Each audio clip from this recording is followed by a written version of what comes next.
नमस्कार, मैं हूं नीरज कुमार। आप देख रहे हैं मोबाइल न्यूज 24। वक्त हो गया है आज के ताज़ा खबरों का।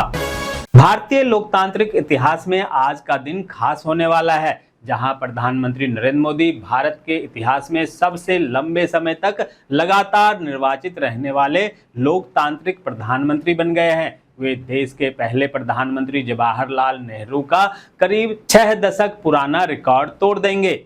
संसद की स्वास्थ्य एवं परिवार कल्याण समिति आज नीट परीक्षा संचालन पर महत्वपूर्ण बैठक करेगी। बैठक में एनटीए, एनएमसी, स्वास्थ्य मंत्रालय और शिक्षा मंत्रालय के वरिष्ठ अधिकारी शामिल होंगे, जहां समिति नीट संचालन व्यवस्था की तैयारियों की जायजा लेंगे।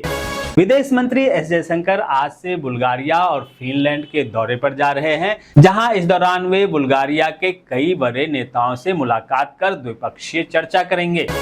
भारत से पाकिस्तान के पवित्र सिख गुरुद्वारा के दर्शन करने जाने वाले तीर्थयात्रियों के लिए अच्छी खबर है, जहां नई दिल्ली स्थित पाकिस्तान उच्चायोग ने भारतीय सिख श्रद्धालुओं के लिए 737 वीजा जारी कर दिए हैं। ये श्रद्धालु आज से 19 जून 2026 तक पाकिस्तान में आयोजित होने वाले सालाना उत्सव में शामिल होंगे। मध्य प्रदेश के इंदौर में 9 से 13 जून तक अंतर्राष्ट्रीय स्तर के ब्रिक्स कृषि सम्मेलन का आयोजन हो रहा है, जहां भारत की अध्यक्षता में आयोजित महत्वपूर्ण सम्मेलन में ब्रिक्स सदस्य और साझेदार देशों सहित करीब 20 देशों के कृषि मंत्री, वरिष्ठ अधिकारी और एक्सपर्ट्स खाद्य आपूर्ति श्रृंखला को मजबूत करने, बाजार पहुंच और जलवायु लचीली खेती में सहयोगात्मक अनुसंधान सहित कई मुद्दों पर चर्चा करेंगे। दोस्तों, आगे बढ़ने से पहले आपसे रिक्वेस्ट है कि अगर आपने अभी तक इस न्यूज़ को लाइक और कमेंट नहीं किया है तो प्लीज़ लाइक और कमेंट कर दीजिए, क्योंकि आपके लाइक और कमेंट का मैं कब से इंतजार कर रहा हूं। और जैसा कि आपको पता है, कमेंट करने वाले लोगों के नाम हम न्यूज़ के लास्ट में बताते हैं, इसलिए न्यूज़ को लास्ट तक जरूर देखिए।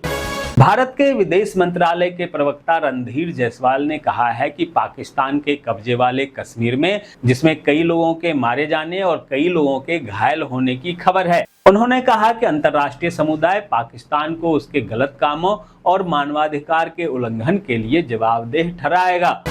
बंगाल विधानसभा में हस्ताक्षर जालसाजी मामले की जांच के तहत मंगलवार को सीआईडी ने कालीघाट स्थित तृणमूल कांग्रेस के कार्यालय में छापेमारी की। यह कार्यालय पूर्व मुख्यमंत्री ममता बनर्जी के आवास से सटा हुआ है।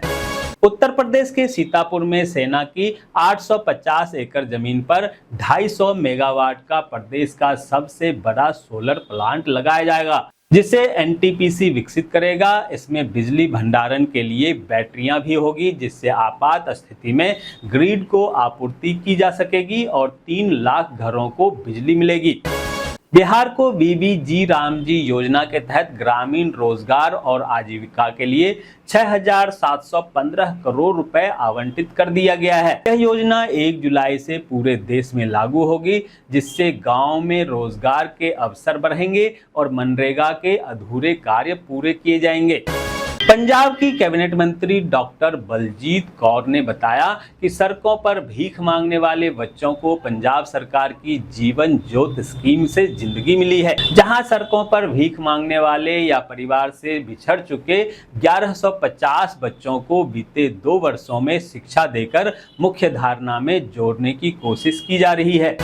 उत्तराखंड की बेटी और पर्वतारोही कविता चंद ने दुनिया की सबसे चुनौतीपूर्ण चोटियों में से शुमार उत्तरी अमेरिका की सबसे ऊंची चोटी डेनाली पर सफलतापूर्वक पहुंचकर नया इतिहास रच दिया। अल्मोड़ा में जन्मी कविता की यह उपलब्धि इसलिए भी खास है क्योंकि उन्होंने महज 2 वर्ष पहले कॉरपोरेट की नौकरी छोड़कर अपने सपनों को नई उड़ान देने का निर्णय लिया था। झारखंड में राज्यसभा चुनाव के नामांकन पत्रों के जांच के दौरान एक बड़ी खबर सामने आई, जहां दिग्गज उम्मीदवार परिमल नथवानी का नामांकन पत्र फिलहाल होल्ड पर रख दिया गया है। उनके दस्तावेज के नामों में अंतर पाया गया, वहीं बैद्यनाथ राम और प्रणब झा का पर्चा सही पाया गया। मध्य प्रदेश की तीसरी राज्यसभा सीट को लेकर चल रहा सियासी संग्राम थम चुका है, जहां कांग्रेसी प्रत्याशी मीनाक्षी नटराजन का नामांकन पत्र रद्द होने के बाद पार्टी की पूरी रणनीति बदल गई। एक और जहां कांग्रेस अपने विधायकों को क्रॉस वोटिंग की आशंका के चलते बेंगलुरु भेज रही थी, वहीं नामांकन निरस्त होने की खबर मिलते ही बेंगलुरु रवाना हो चुके विधायकों का विमान रनवे से वापस लौट आया। जयपुर के खोह नागौरियन इलाके में मंगलवार को एक अवैध पटाखा फैक्ट्री में आग लग गई, जिसमें 7 लोगों की मौत हो गई और 5 लोग घायल हो गए। वहीं घायलों को स्थानीय अस्पताल में इलाज के लिए भेजा गया। डीएसएसबी में टेक्निकल असिस्टेंट और लाइफ असिस्टेंट के 1979 पदों पर भर्ती निकली है। उम्मीदवार 16 जून से 15 जुलाई तक आवेदन कर सकते हैं। अधिक जानकारी के लिए आधिकारिक वेबसाइट dssb.delhi.gov.in पर जाकर देखें।